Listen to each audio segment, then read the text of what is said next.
Sedangkan Nabi Ibrahim saja diuji, apalagi kita.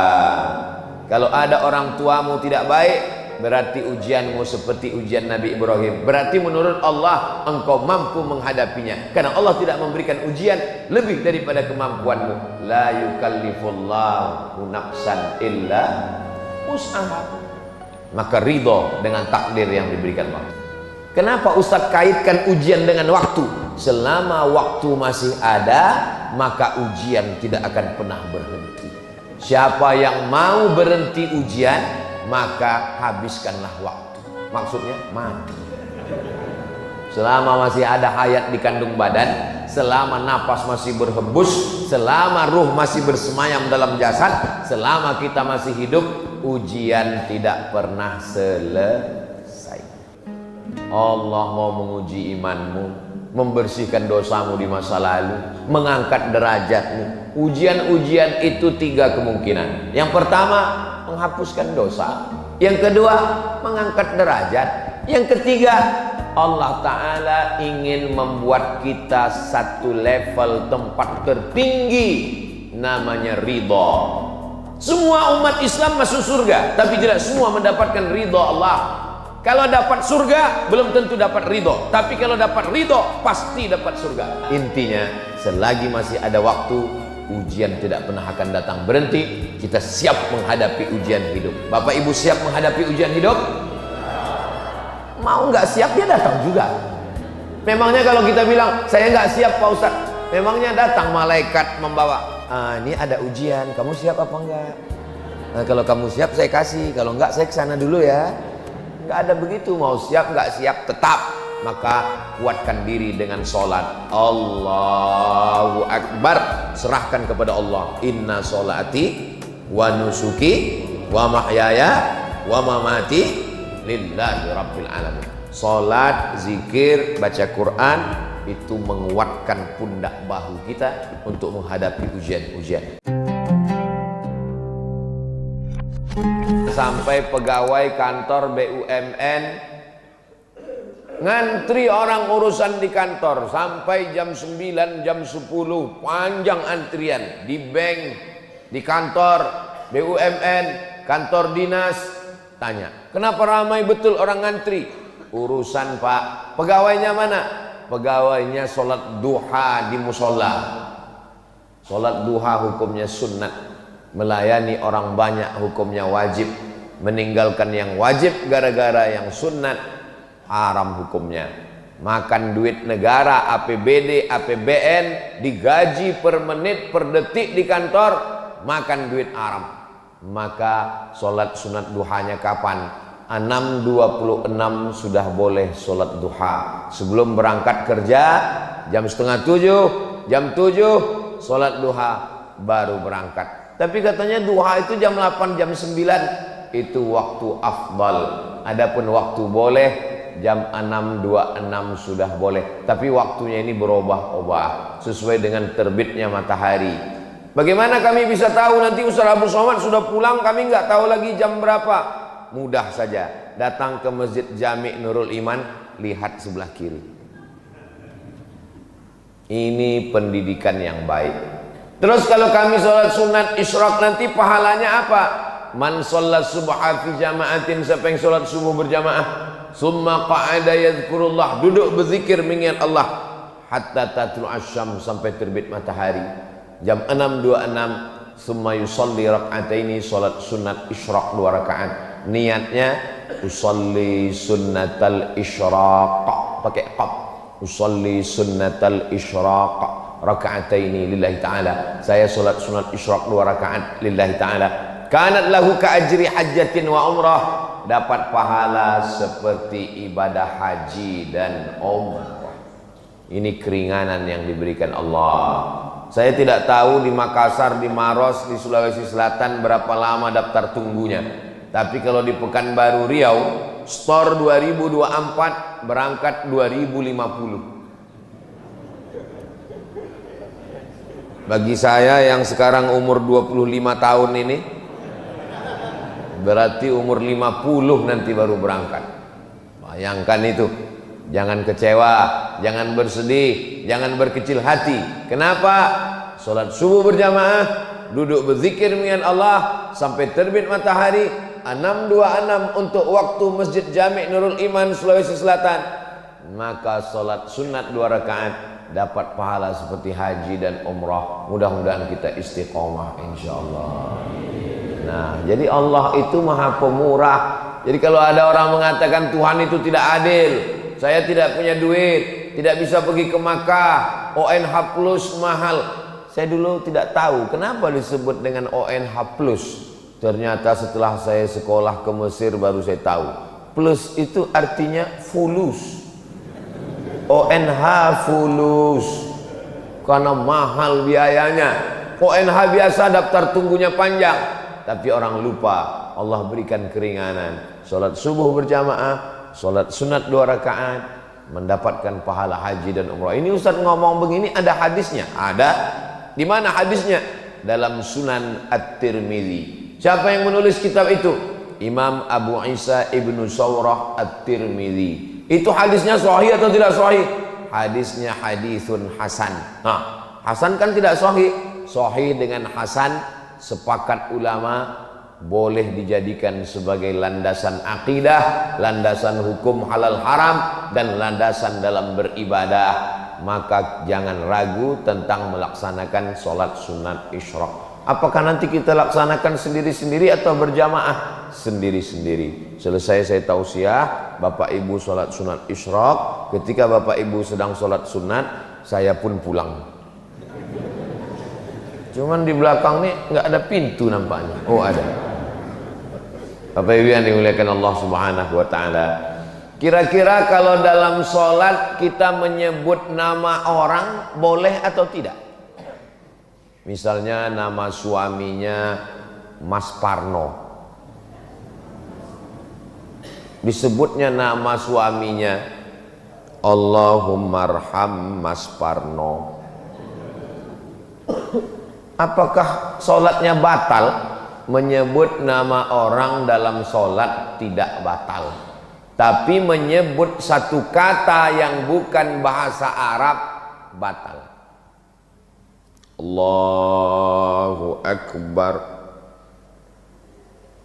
Datang orang ngetuk pintu, tuk tuk tuk, sedang sholat, batal.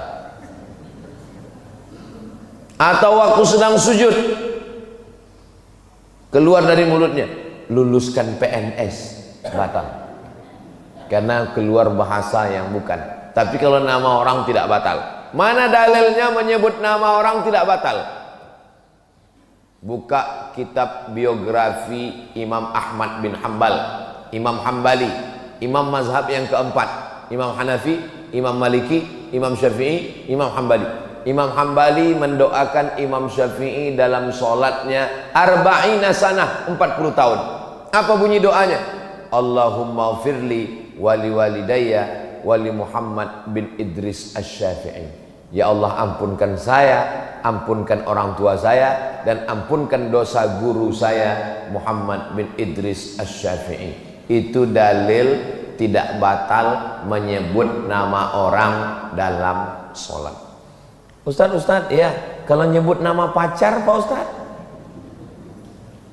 pacaran haram, melakukan hubungan yang haram, dikemas dengan yang halal. La talbisul haqqa bil batil.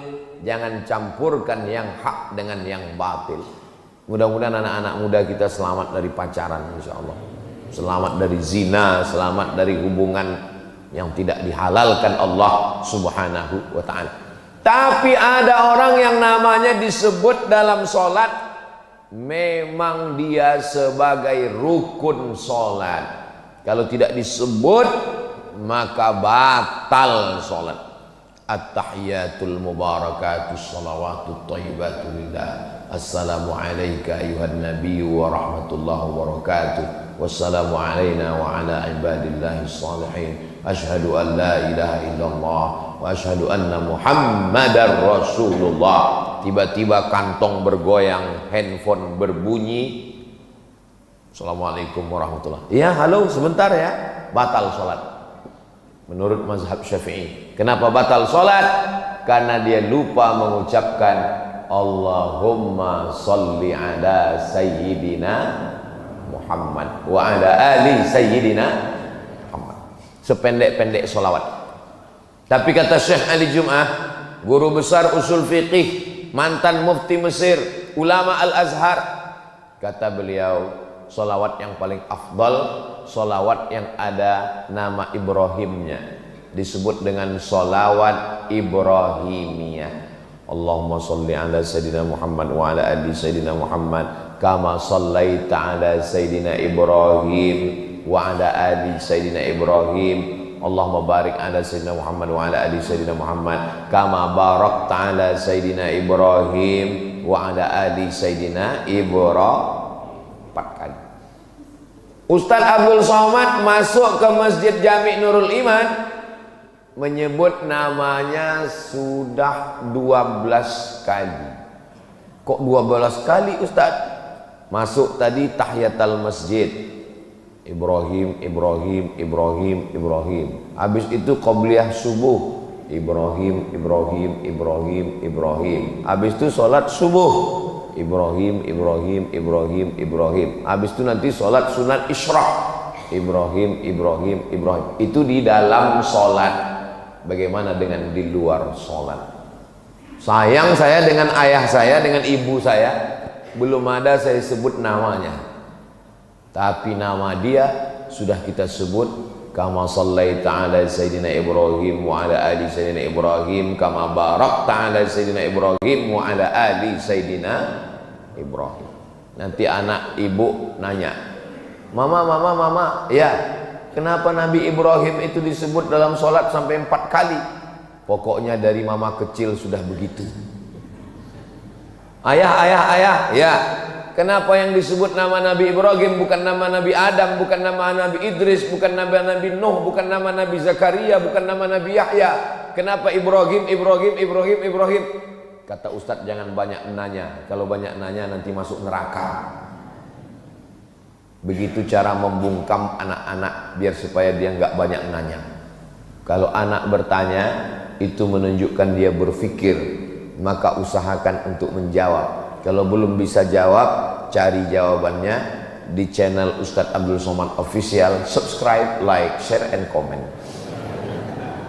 Kenapa Nabi Ibrahim alaihissalam?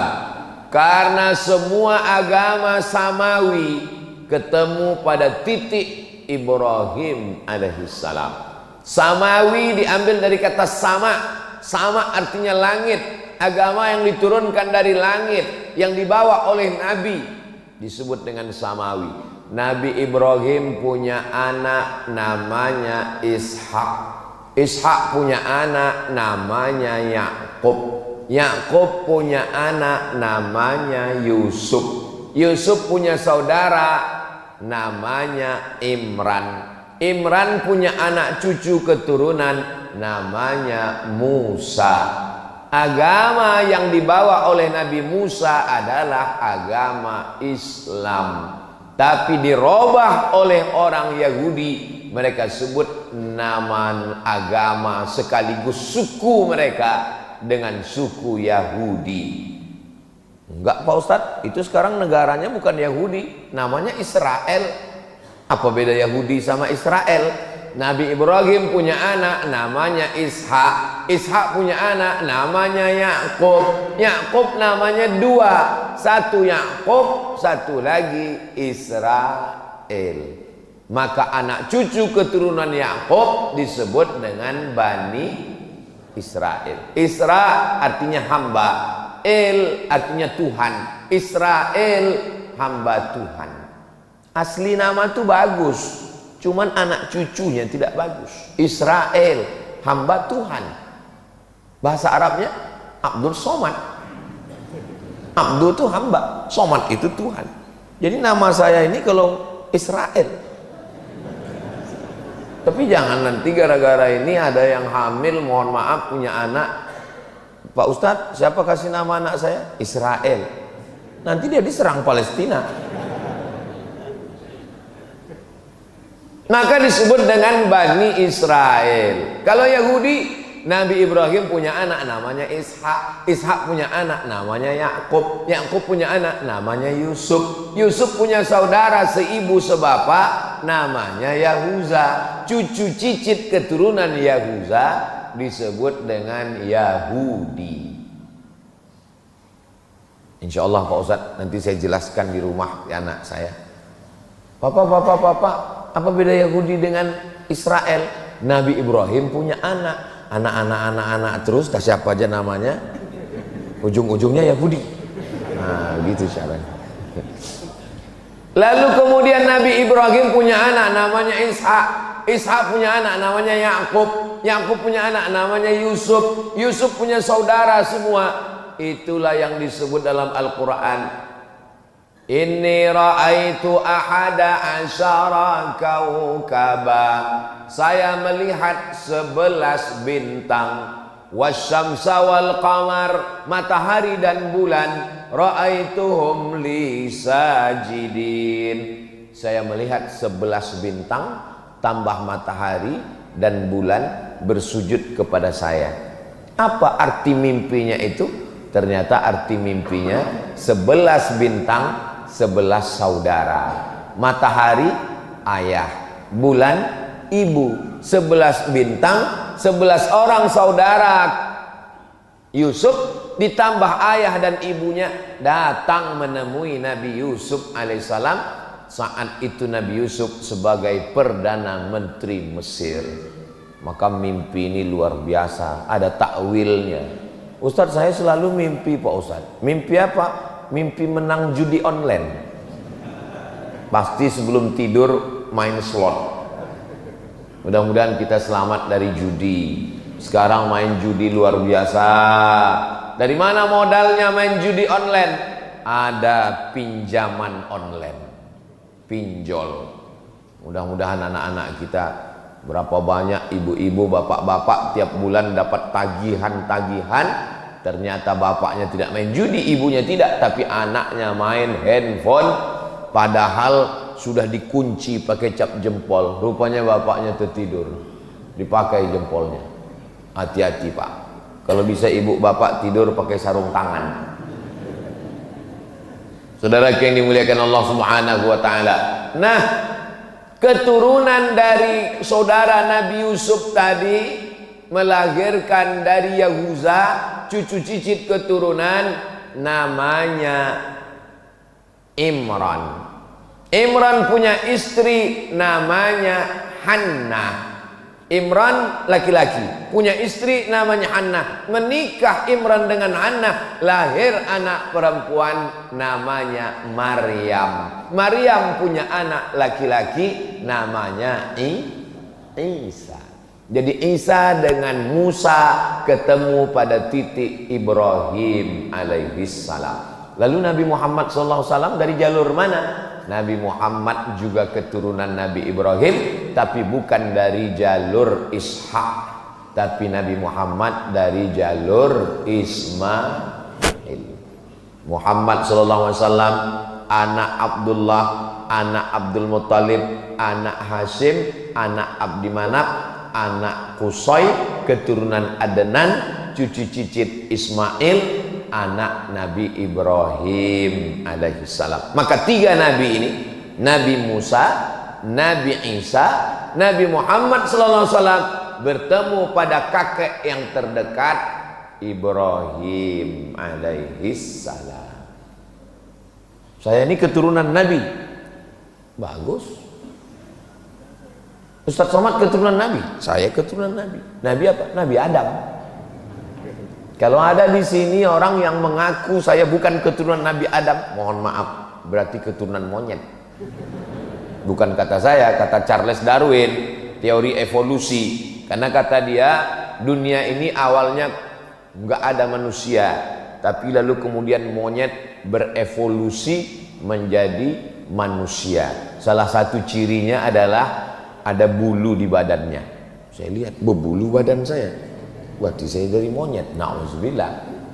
Kita tidak evolusi dari monyet. Justru monyet itulah yang berasal dari manusia.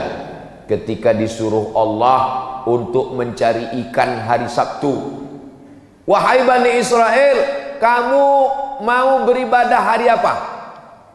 Pilih. Senin, Selasa, Rabu, Kamis, Jumat, Sabtu. Pilih mau ibadah hari apa?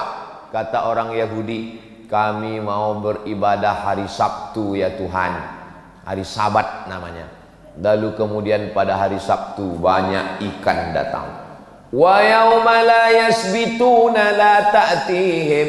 Pada hari Sabtu banyak ikan, di hari yang lain enggak ada ikan. Mereka pun sibuk mencari ikan pada hari Sabtu sampai lupa beribadah. Allah murka dan marah. Apa kata Allah? Kunu qiradatan khasiin. Berubahlah kamu menjadi monyet. Karena Allah Subhanahu wa taala murka. Itu maka disebut Yahudi Israel yang ada sekarang itu adalah keturunan-keturunan monyet. Karena tidak ada akal hati perasaannya. Tadi di mobil saya mau kemari, saya buka internet, gambar jenazah-jenazah anak-anak kecil korban dari serangan Israel ke Palestina. Mudah-mudahan Allah menolong saudara kita di Palestina.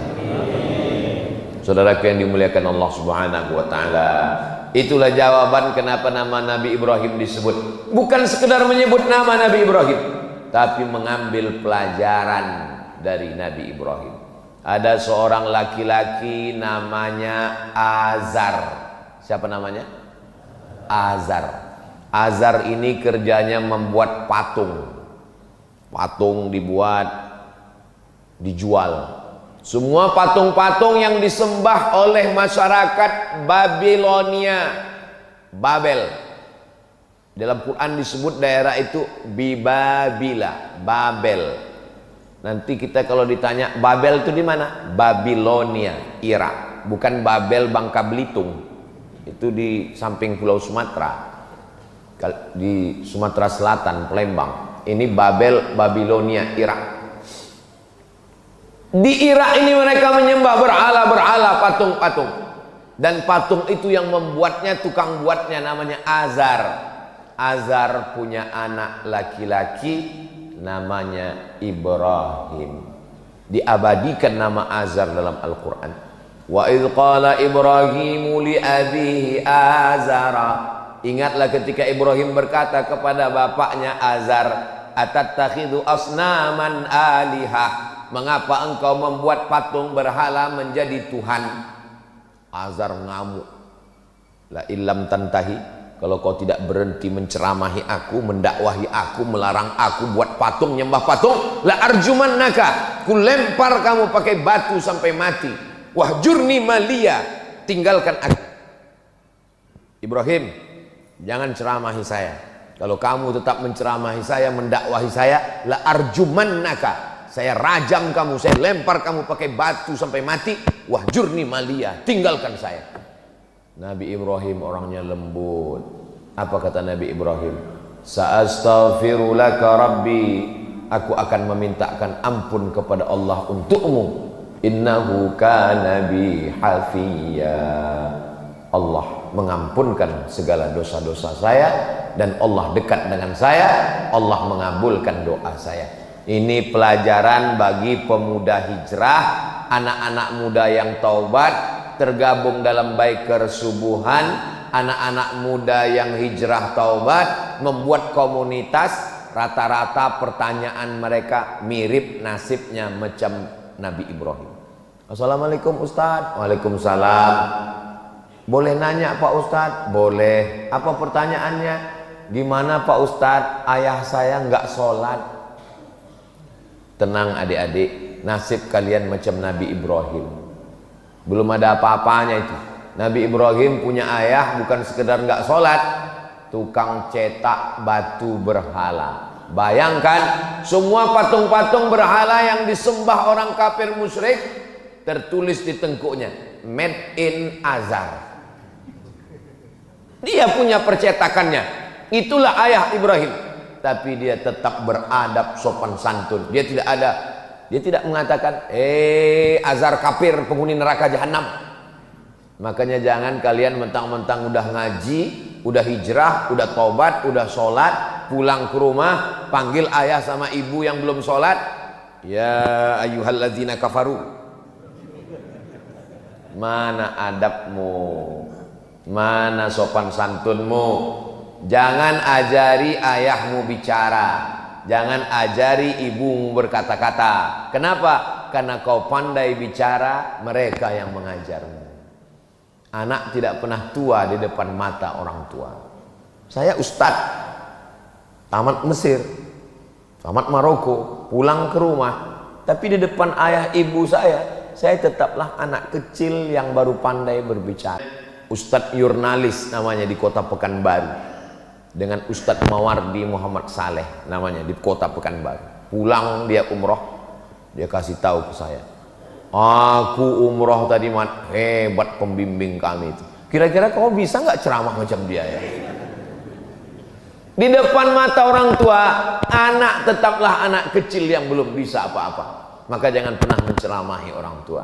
Kenapa? Karena kau serius, mereka melihatmu lucu. Lucu kok ya, anak kecil udah pandai ceramah gitu.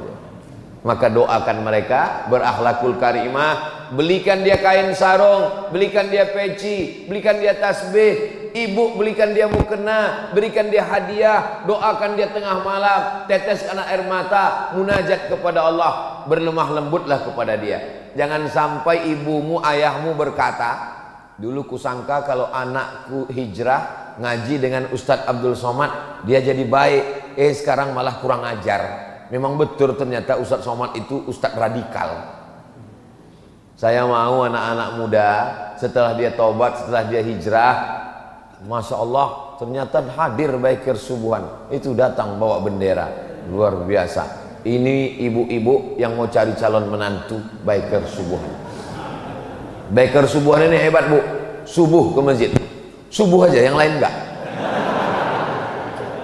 Maksudnya sholat yang paling berat kan sholat subuh. Ngelawan kantuk, ngelawan tidur, malam libur, nongkrong anak-anak sampai payah bangun. Mereka subuh aja datang ke masjid, apalagi zuhur, asar, maghrib, isya. Mudah-mudahan anak-anak kita semuanya selamat dari narkoba, selamat dari zina, selamat dari riba, selamat dari LGBT, selamat dari pacaran, punya komunitas dengan kawan-kawan yang baik-baik dan istiqomah iman Islamnya insya Allah. Jangan pernah ibu bapak berhenti mendoakan Rabbi habli minas solihin, Rabbi habli minas solihin. Pelajaran yang pertama dari Nabi Ibrahim, menghadapi orang terdekat dulu. Nabi Muhammad SAW orang terdekat juga. Ayahnya memang meninggal, tapi saudara kandung ayahnya namanya Abdul Uzza. Nama kakeknya Abdul Muttalib. Nama ayahnya Abdullah. Nama pamannya Abdul Uzza. Tapi nama pamannya Abu Lahab Pak Ustadz. Itu nama kerennya. Makanya kalau kenalan sama orang tanya dulu, nama siapa? Abdul Somad. Nama keren Uas.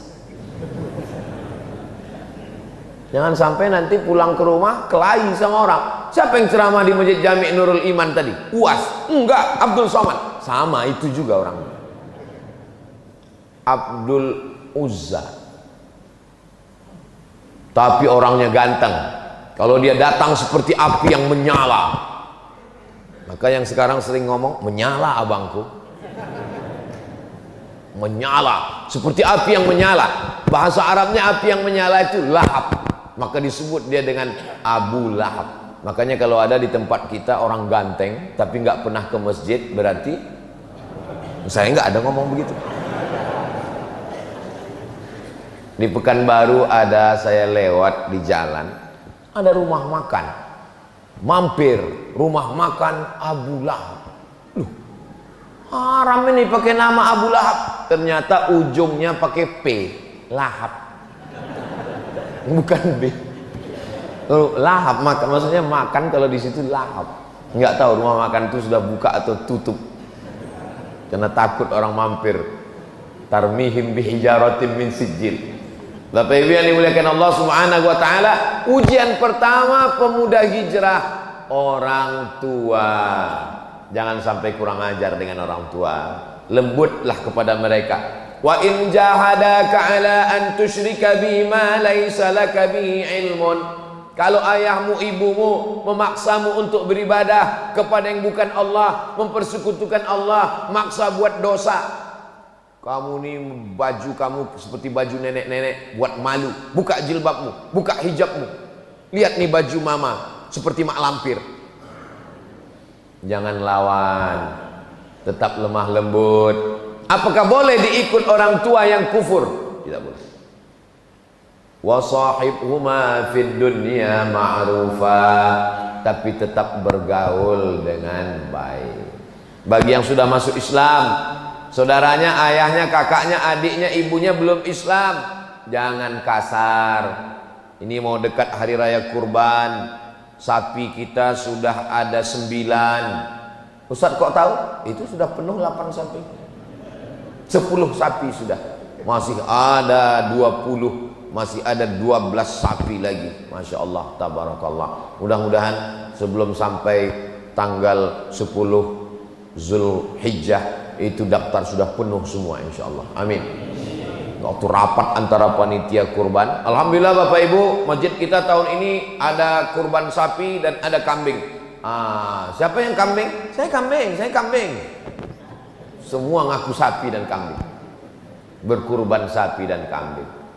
Fasalli, salatlah li rabbika, kepada Allah, wanhar, dan berkurbanlah. Ujian yang pertama, korban perasaan menghadapi ayah bernama Azar. Selesai. Kenapa ujian saya berat Pak Ustadz? Ada orang yang dilahirkan dari keluarga santri, ayahnya kiai, ayahnya Andre Gurutta, ibunya perempuan yang solihah. Sedangkan Nabi Ibrahim saja diuji, apalagi kita. Kalau ada orang tuamu tidak baik, berarti ujianmu seperti ujian Nabi Ibrahim. Berarti menurut Allah engkau mampu menghadapinya, karena Allah tidak memberikan ujian lebih daripada kemampuanmu. La yukallifullahu nafsan illa wus'aha. Maka ridho dengan takdir yang diberikan Allah. Selesai ujian pertama, masuk ujian yang kedua.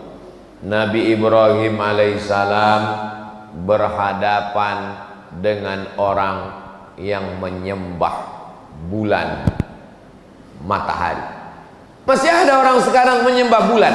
Masih ada orang sekarang yang menyembah bulan.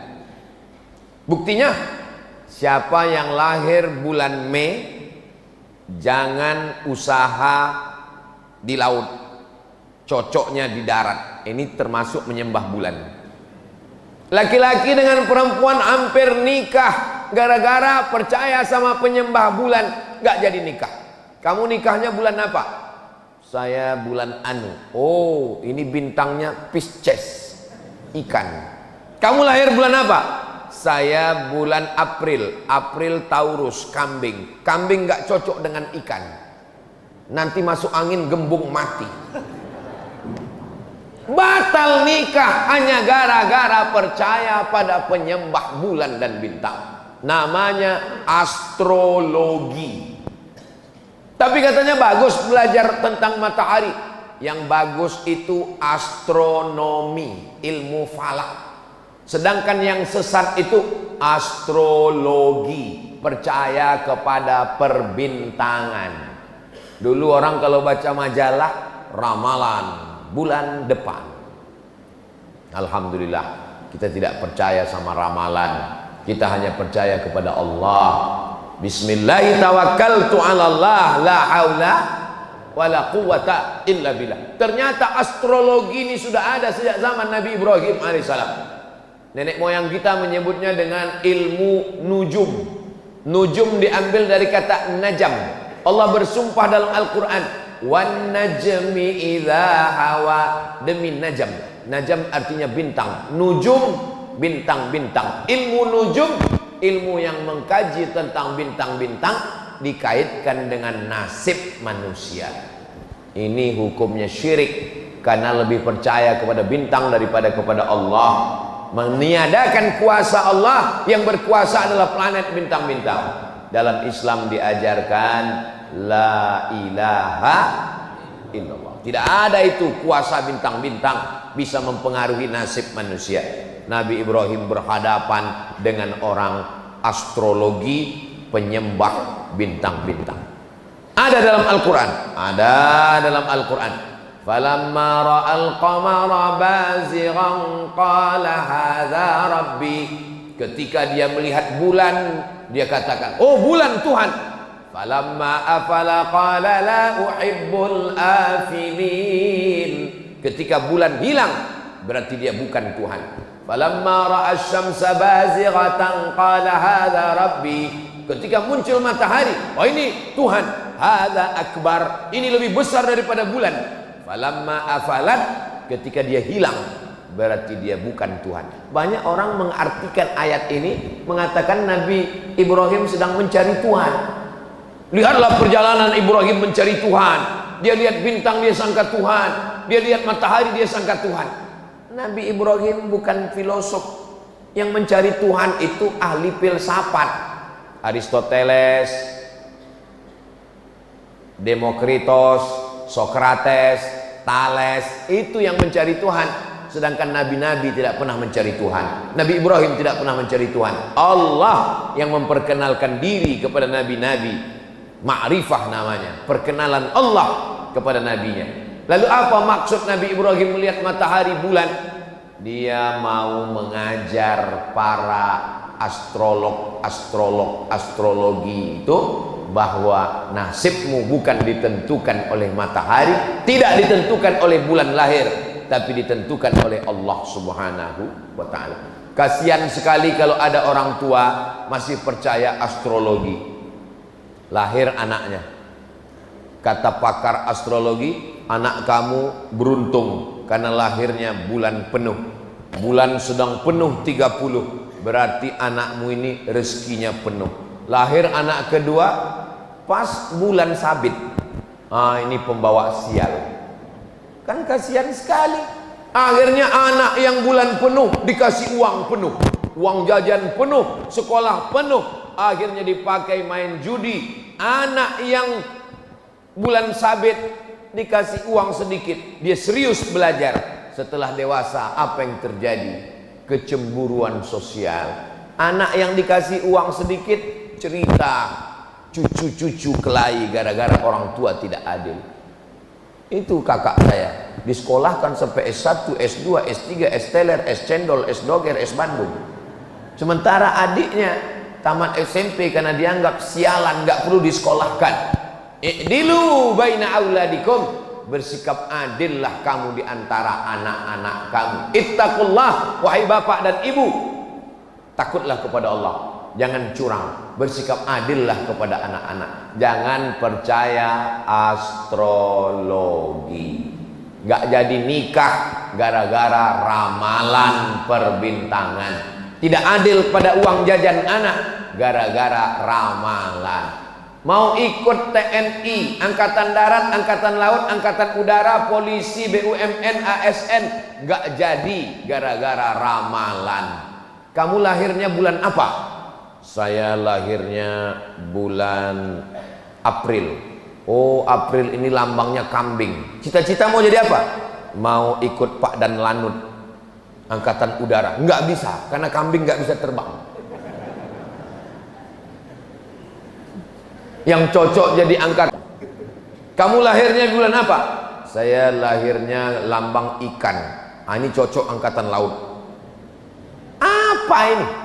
Ini khurafat, tahayul, bohong, mitos semuanya. Islam datang membersihkan pikiran kita dari itu semua. Kita hanya percaya kepada Allah. Kalau kita berusaha, orang berhasil, berarti Allah ingin menjadikan kita orang yang sabar. Setelah kita berikhtiar, bismillahirrahmanirrahim, serahkan pada Allah. La haula wala quwata illa billah. Selesai menghadapi ujian yang kedua, masuk ujian yang ketiga. Ini sampai ujian yang keberapa nih Pak Ustadz? Pokoknya sampai jam 6.26. Siap nggak siap sejarah Nabi Ibrahim ini? Pokoknya jam 6.26 kita sholat. Dari tadi Ustadz ngeliat ke atas terus ngeliat jam. Itu ada jam. Inilah hebatnya Masjid Jami' Nurul Iman. Jamaahnya bisa tenang karena jamaah bisa ngeliat jam. Ustadznya juga tenang karena ngeliat jam. Jadi dibuat jam itu dua arah, satu untuk jamaah, satu untuk ustaz. Tolong masjid-masjid yang ada di Sulawesi Selatan, yang ada di Sabang sampai Papua, di Malaysia, Brunei Darussalam, dimanapun berada, tiru penempatan jam di Masjid Jami Nurul Iman. Jamaahnya tahu waktu, ustadznya juga tahu waktu. Karena di beberapa tempat ada jam sampai 3, tiga-tiganya mati, lupa ganti baterai. Khotib sampai. Tapi saya pernah ceramah di Masjid Pekanbaru Riau. Itu di meja itu dikasih lampu 3, hijau, kuning, merah. Saya tanya panitia, Pak panitia, ini meja Dewan Hakim Musabaqah Tilawatil Quran lupa dicopot. Bukan Pak Ustadz, ini bukan MTQ. Memang sengaja kami pasang karena banyak ustadz yang lupa berhenti kalau ceramah. Jadi dipasang. Kalau udah lewat waktu, hidup lampu kuning. Itu maka Ustadz Abdul Somad kalau ceramah semua jamaah sudah tahu 60 menit berakhir. Karena tidak semua orang nyaman. Dia mau pergi ke kantor, dia ada urusan, mau masak nasi sarapan anak, mau lepas suami pergi kerja. Akhirnya pas datang ke masjid, yang pertama dalam pikirannya ngelihat Ustadz, kapan berakhir penderitaan ini? Nah, ujian yang ketiga, Nabi Ibrahim berhadapan dengan umat penyembah berhala. Ada patung makhluk hidup, binatang, serangga, yang besar yang kecil. Ketika semua mereka sedang pergi ke berhala itu, dihancurkannya semua, dipecahkannya, diambilnya kampak, digantungkannya di berhala yang paling besar, ditinggalkannya satu. Pulang dari manen kurma, mereka lihat Tuhan-Tuhannya hancur. Tuhan jadi hantu. Panggil Nabi Ibrahim, diabadikan dalam Al-Quran. A'anta fa'alka, engkau yang menghancurkan Tuhan-Tuhan kami ini, wahai Ibrahim? Nabi Ibrahim menjawab dengan logika akal. Apa kata Nabi Ibrahim? Bal fa'alahu kabiruhum hadza. Yang melakukan ini adalah patung yang paling besar. Kalau enggak percaya, fas'aluhum in kanu yantiqun. Tanyalah yang kecil-kecil ini kalau mereka bisa bicara. Padahal jelas yang menghancurkan itu Nabi Ibrahim. Nabi Ibrahim ingin mengajak mereka menggunakan akalnya. Karena mereka punya otak, punya pikiran, punya akal, tapi tidak pernah dipakai. Diajak bicara, nggak mau. Dihancurkan, ditunjukkan. Rupanya orang, kalau sudah, Masya Allah, jazakumullah, terima kasih Ustadz. Anak gadis duduk tersenyum di tengah malam. Kalau sudah datang air minum, ceramah bisa jadi 2 jam. Sampai mana tadi ceritanya? Hancur berhala-berhala, ditangkap Nabi Ibrahim, dieksekusi, dipersekusi. A'anta fa'alta hadza bi alihatina? Engkau yang sudah menghancurkan Tuhan kami? Nabi Ibrahim jawab dengan slow, bal fa'alahu kabiruhum hadza. Yang menghancurkan ini patung yang paling besar. Fas'aluhum in kanu yantiqun. Mereka lah, kalau kamu tidak percaya tanya. Rupanya orang, prinsip manusia dari sejak zaman Nabi Ibrahim, kalau kalah otak, mereka akan pakai otot. Kalah otaknya, buntu, mereka pakai otot, ngadu ke raja. Rajanya Namrus. Raja Namrus mengumpulkan bala tentara, nyalakan api, bakar Ibrahim, karena dia sudah mengganggu stabilitas keamanan nasional. Akhirnya dinyalakan api unggun, harriquhu, bakar dia. Saat mereka membakar Nabi Ibrahim alaihissalam, Allah berkata kepada api, ya nar, wahai api, kuni bardan, jadilah engkau sejuk, wasalaman, dan selamat, ala Ibrahim, sejuk dan selamat engkau bagi Ibrahim. Nabi Ibrahim keluar dari api unggun dalam keadaan sejuk, dingin, dan selamat. Inilah doa yang selalu dibaca jamaah ketika menunaikan haji ke Baitullah. Ustaz Somad, ya, ini kabarnya di Makkah sedang cuaca musim panas 40 derajat Celcius. Tolong ajarkan saya doa biar supaya dingin di sana Pak Ustadz. Ya narukuni bardan wa salaman ala Ibrahim, ya narukuni bardan wa salaman ala Ibrahim, ya narukuni bardan wa salaman. Pulang haji, gimana? Alhamdulillah Pak Ustadz, selama di Makkah dingin, selama di Madinah dingin. Nggak lama temannya yang satu kloter cerita, memang dingin Pak Ustadz karena dia nggak pernah ke masjid. Jadi hotel terus. Jangan menghukumi orang pulang haji melihat bentuk fisik. Siapa yang pulang haji wajahnya gemuk dan putih, itulah hajinya mabrur. Kalau kurus dan hitam, itu hajinya mardut. Begitu pulang langsung pakai hukum fisik, nampak ada yang gemuk putih, ini mabrur. Rupanya makan tidur di hotel. Ada yang naik bis dari Aziziyah mengejar kurus, kena panas. Ini sebenarnya mau membela diri saya yang kurus dan hitam. Saudaraku yang dimuliakan Allah Subhanahu wa ta'ala, Nabi Ibrahim berhadapan dengan orang tua, sudah. Berhadapan dengan penyembah bintang-bintang, sudah. Berhadapan dengan penyembah berhala, sudah. Berhadapan dengan penguasa yang zalim membakar dengan api, sudah. Sudahkah selesai ujian Nabi Ibrahim? Belum, karena kita masih jam 6:12. Ujian Nabi masih ada lagi. Kenapa Ustadz kaitkan ujian dengan waktu? Selama waktu masih ada, maka ujian tidak akan pernah berhenti. Siapa yang mau berhenti ujian, maka habiskanlah waktu. Maksudnya mati. Selama masih ada hayat di kandung badan, selama napas masih berhembus, selama ruh masih bersemayam dalam jasad, selama kita masih hidup, ujian tidak pernah selesai. Ustadz, di pondok ini banyak sekali ujian. Nanti kayaknya kalau sudah keluar pondok nggak ada ujian. Ternyata ujian lebih sulit. Ujian apa? Skripsi. Nanti kalau selesai S1 ini kayaknya nggak ada ujian. Ternyata ujian lebih besar. Apa? Tesis S2. Nanti kalau selesai S2 nampaknya nggak ada ujian. Ternyata ujian lebih tebal. Disertasi doktor. Nanti kalau sudah doktor nggak ada ujian. Ternyata ujiannya lebih panas telinga. Tetangga nanya, kapan nikah? Nampaknya nanti kalau sudah nikah nggak ada lagi ujian. Ternyata ujiannya memancing kemarahan emosi. Tetangga nanya, istrinya sudah hamil apa belum? Ternyata nanti kalau sudah punya anak, nampaknya saya ini sudah nggak ditanya-tanya orang lagi. Ditanya orang, Ustadz kok nggak punya anak perempuan? Siapa itu? Saya, anak saya laki-laki. Selalu dikomen orang, mudah-mudahan Ustadz punya anak perempuan ya. Lalu kapan ujian ini berakhir? Mati. Selesai. Kalau udah mati barulah kita nggak diuji. Kalau sudah mati nggak diuji, diuji juga. Marabbuka. Hidup adalah ujian.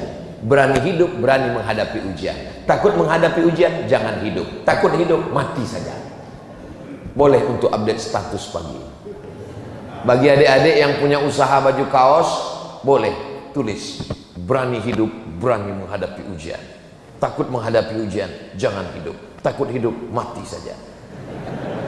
Jadi supaya orang kalau lihat baju kaos kita, bagus juga. Tapi baju kaos yang model begini jangan dibawa sholat ke Masjid Jami' Nurul Iman. Nanti orang sholat di belakang lihat, betul juga. Nah, Nabi Ibrahim diuji lagi. Selagi masih hidup diuji. Menikah dengan perempuan namanya Sarah. Sarah tidak mengandung. Apa kata tetangga? Ajuzun aqim. Ajuz, perempuan tua. Aqim, mohon maaf, yang tidak punya anak. Mandul, diejek. Akhirnya Nabi Musa, Nabi Ibrahim pindah ke Mesir. Dari Babilonia pindah ke Palestina. Di Palestina nikah dengan Sarah. Sarah tidak punya anak, pindah ke Mesir. Di Mesir ada seorang perempuan menjadi pembantu. Perempuan ini awalnya anak bangsawan, anak orang kaya, bangsawan. Bangsawan itu artinya bangsa yang hidup di awan, tinggi di atas. Terjadi peperangan, Akhirnya anak perempuan bangsawan ini ditawan, dijadikan budak, dijual di pasar budak, dibeli oleh Sarah. Kata Sarah, kamu nikah dengan suami saya supaya suami saya punya anak. Itulah cerita asal muasal Sarah. Jadi bukan Nabi Ibrahim yang mencari-cari, WhatsApp, enggak ada. Sarah yang menyuruh Hajar menikah, melayani suaminya supaya lahir seorang anak. Rupanya doa Nabi Ibrahim dikabulkan Allah. Doanya diabadikan dalam Quran. Rabbi habli minas solihin, Rabbi habli minas solihin, Rabbi habli minas solihin. Lahirnya anak, seorang anak pada umur Nabi Ibrahim dalam tafsir Ibnu Katsir 86 tahun. Bapak, ada di antara bapak yang umur 86 tahun? Kalau ada umur 86 tahun masih gendong anak, itulah Nabi Ibrahim. Saya sarankan ke adik-adik kalian kalau bisa cepat nikah, jangan lama-lama. Tamat kuliah, kerja, ada modal untuk beli mahar, Quran dan seperangkat alat sholat dan uang panai, nikah. Jangan tunggu lama-lama. Kenapa? Nanti kalau kalian lama nikah, pas gendong anak kecil, orang nanya, cucu ya Pak? Ustadz kok tahu? Saya pernah kena. Saya gendong Sami, datang dia, cucu ya Pak? Kepala kau cucu saya. Untung istri saya nggak dengar. Nah, jadi Nabi Ibrahim alaihissalam berdoa. Nabi Ibrahim Khalilullah, kekasih Allah, kesayangan Allah, bapaknya nabi-nabi, cucu cicitnya jadi nabi, berdoa 86 tahun baru dikabulkan Allah. Datang jamaah, Ustaz, kenapa doa saya belum juga dikabulkan Allah? Saya bilang Nabi Ibrahim berdoa 86 tahun, Nabi Musa berdoa 40 tahun, Nabi Muhammad berdoa 16 bulan baru pindah arah kiblat dari Masjidil Aqsa ke Masjidil Arab. Kamu berdoa kapan? Subuh tadi. Siapa kita? Ini banyak orang sekarang berdoa ini bukan meminta tapi memaksa. Kita berdoa ini minta. Kalau Allah kasih, alhamdulillah. Nggak dia kasih, kita minta terus. Ini banyak orang maksa. Ya Allah, tolong kabulkan. Kalau enggak, awas. Apa ini? Sama anak-anak muda ini kalau berdoa, ya Allah, aku jatuh cinta kepadanya, jadikan dia jodohku. Kalau dia bukan jodohku, jadikan dia jodohku. Kalau dia sudah punya jodoh, matikan jodohnya. Apa ini? Bagaimana kita memaksa Allah Subhanahu wa taala? Yang namanya berdoa itu meminta, memohon dengan suara yang lirih, mengangkat tangan, meneteskan air mata. Betapa sakitnya hati saya Pak Ustadz. Saya yang ngantar dia ke kampus, yang menemani pendaftaran, tapi giliran wisuda yang lain. Kau mesti husnuzon, kau mesti kuat tegar. Allah ingin memberikan perempuan yang lebih cantik, yang lebih putih, yang lebih solihah. Mana dia Pak Ustadz? Ustadz pula dipaksa. Apa ini anak-anak muda ini? Makanya anak-anak biker subuhan tidak begitu. Kalau dia sedang galau, dia gas terus sampai ke pantai Losari. Saudaraku yang dimuliakan Allah Subhanahu wa taala. Saya kaji ini subuh ini supaya kita sadar, semakin dekat dengan Allah semakin tinggi keimanan, ujian itu banyak. Betul Pak Ustadz. Dulu saya sebelum tobat, waktu masih mabuk, waktu masih sakau, hidup saya nyaman aja Pak Ustadz. Sekarang begitu hijrah, begitu bergabung dengan biker subuhan, pas ngaji, pertama kali sholat Pak Ustadz, hilang sendal. Sholat yang kedua, hilang helm. Allah mau menguji imanmu, membersihkan dosamu di masa lalu, mengangkat derajatmu. Ujian-ujian itu 3 kemungkinan. Yang pertama, menghapuskan dosa. Yang kedua, mengangkat derajat. Yang ketiga, Allah Ta'ala ingin membuat kita satu level tempat tertinggi, namanya ridha. Semua umat Islam masuk surga, tapi tidak semua mendapatkan ridha Allah. Kalau dapat surga belum tentu dapat ridho, tapi kalau dapat ridho pasti dapat surga. Makanya kita berdoa tidak minta surga duluan, minta ridho. Allahumma inna nas'aluka ridhoka wal jannah. Ridho dulu baru surga. Dari rukun Yamani ke Hajar Aswad. Allahumma inna nas'aluka ridhoka wal jannah. Ketika saya minta, ya Allah, berikanlah kami ridho. Semua ibu-ibu bilang amin. Ada satu ibu-ibu diam aja. Ditanya sama kawannya, kok nggak bilang amin? Aku sudah dapat ridho. Dari mana kau tahu dapat ridho? Suamiku namanya Mas Ridho. Nama adalah doa. Jadi kalau ibu kasih nama anak namanya Ridho, dia ingin supaya dia ridho menerima segala ketetapan Allah, segala yang baik yang buruk. Makanya rukun iman itu kan ada 6. Antu'mina bil qadari, beriman kepada takdir, khairihi wa syarrihi, yang baik dan yang buruk. Oh, jadi takdir itu ada 2 Pak Ustadz? Iya, takdir baik dan takdir buruk.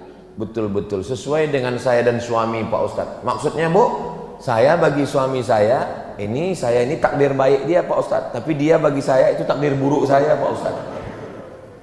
Allah Subhanahu wa Ta'ala mempertemukan kalian di tempat yang baik, dalam majelis yang baik, dengan cara yang baik, supaya kita mendapatkan kebaikan-kebaikan. Nabi Ibrahim tidak pernah lepas daripada ujian. Sudah punya anak, apa kata Allah Subhanahu wa Ta'ala? Antarkan anakmu ke Baitullah, dari Masjidil Aqsa ke Masjidil Haram. Jaraknya 1500 km, naik unta menyeberang lautan gurun pasir. Umur Nabi Ismail, kata Imam Al-Qastullani, Imam Badruddin Al-Aini dalam syarah Sahih Bukhari, wa umruhu sanataini, umur Nabi Ismail 2 tahun.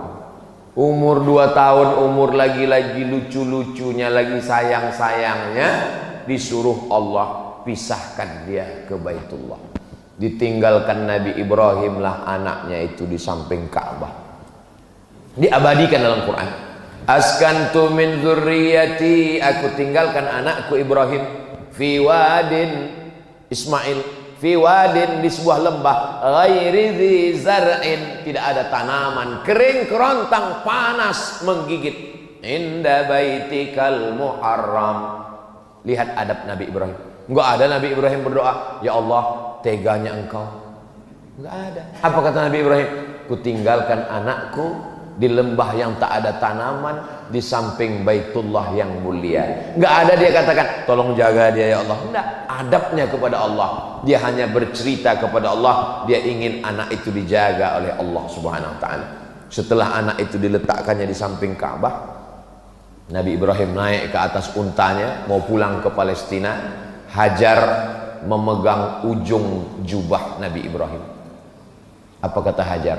Allahu amaraka bihada, apakah Allah yang menyuruh engkau melakukan ini wahai Ibrahim?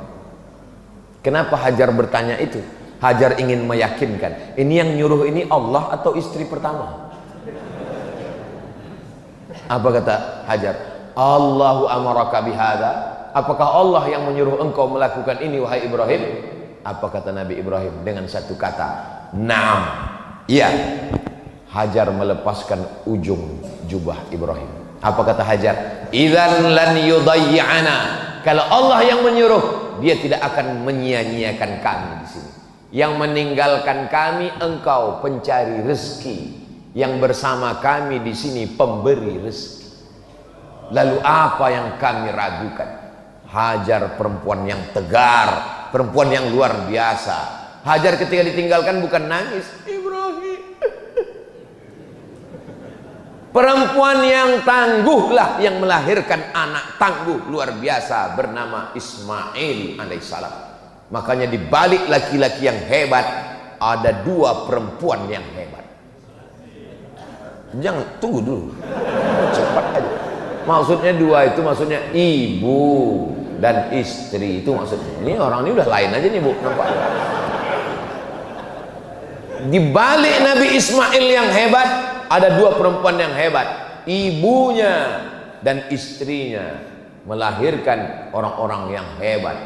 Nabi Ibrahim hebat, dua perempuan yang hebat. Ibunya solihah, nama ibunya Umailah, dan istrinya perempuan yang baik-baik. Itu maka kita selalu menyebut keluarganya Ali Ibrahim wa ala Ali Ibrahim. Ali artinya keluarga, tidak hanya Ibrahim tapi juga keluarganya yang baik-baik. Selesaikah ujian Nabi Ibrahim? Belum selesai. Masih ada ujian menyembelih anak, masih ada ujian membangun Ka'bah, masih ada ujian memanggil jamaah haji. Tapi waktu kita sudah sampai 626. Jangan kemana-mana, kita lanjutkan setelah yang satu ini. Jamaah yang dimuliakan Allah Subhanahu wa Ta'ala, intinya selagi masih ada waktu, ujian tidak pernah akan datang berhenti. Kita siap menghadapi ujian hidup. Bapak Ibu siap menghadapi ujian hidup?